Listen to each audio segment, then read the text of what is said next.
मिलन सीधा के तरफ से।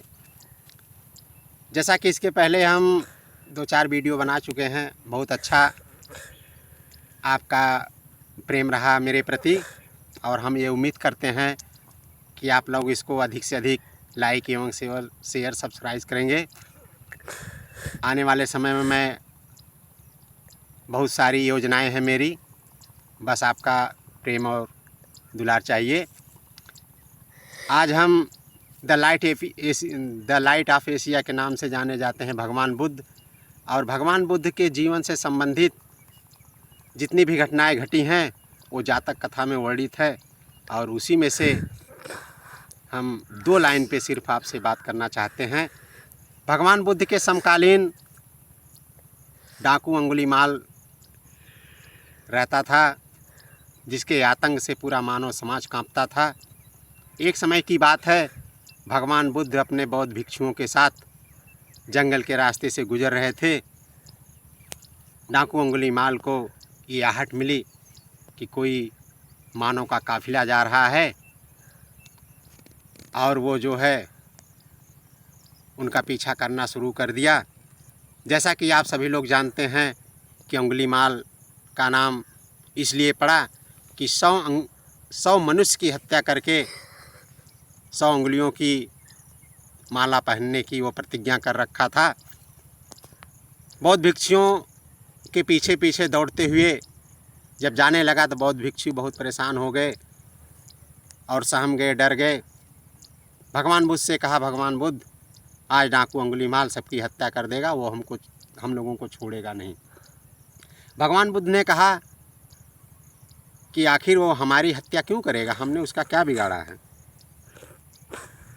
बहुत अथक प्रयास करने के बाद भगवान बुद्ध का हृदय द्रवित हो गया और कृपा दृष्टि उसके ऊपर गई। भगवान बुद्ध ठहर गए, जा कर के आगे खड़ा होकर के डाकू अंगुलीमाल कहने लगा, शायद तुम लोगों को पता नहीं है साधुओं, मैं डाकू अंगुलीमाल हूँ और 1 उंगली की कमी है, और आज वो मेरी प्रतिज्ञा पूरी होगी। मैं तुम लोगों की हत्या करके मुझे 1 उंगली की ज़रूरत है। भगवान बुद्ध ने कहा, 1 उंगली की क्या बात है, मैं तुमको 100 उंगली दे दूँगा, सारी उंगलियाँ दे दूँगा, बस मेरे कुछ प्रश्न है उसका उत्तर दे दो। भगवान बुद्ध एक सूखी लकड़ी उठाए और उसको 2 भागों में तोड़ दिया। उसको देते हुए भगवान बुद्ध ने कहा, इसको तुम जोड़ो।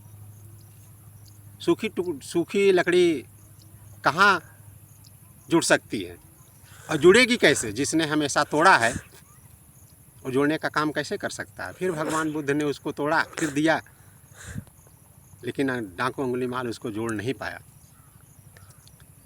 इसी तरह से 3-4 बार हुआ। भगवान बुद्ध बार बार उसको जोड़ देते थे, लेकिन अंगुलीमाल उसको जोड़ नहीं पाया। तब उसको ये आत्मज्ञान हुआ कि ये कोई साधारण व्यक्ति नहीं है, ये साक्षात ब्रह्म है, ईश्वर का अवतार है। भगवान बुद्ध के चरणों पर गिर करके क्षमा मांगने लगा, गिड़गिड़ाने लगा, हे प्रभु, हमको मुक्ति का उपाय बताइए। भगवान बुद्ध की कृपा दृष्टि हुई, भगवान बुद्ध उसको बौद्ध धर्म में दीक्षित किया।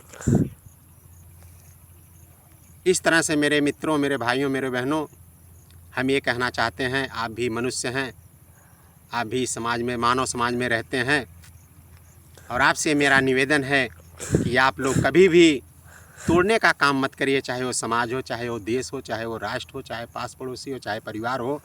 आप हमेशा जोड़ने का काम करेंगे। अगर आप जोड़ने का काम किया है तो आपको कभी कोई तोड़ नहीं सकता। इसी के साथ मैं नमस्कार बोलता हूँ। बहुत बहुत धन्यवाद।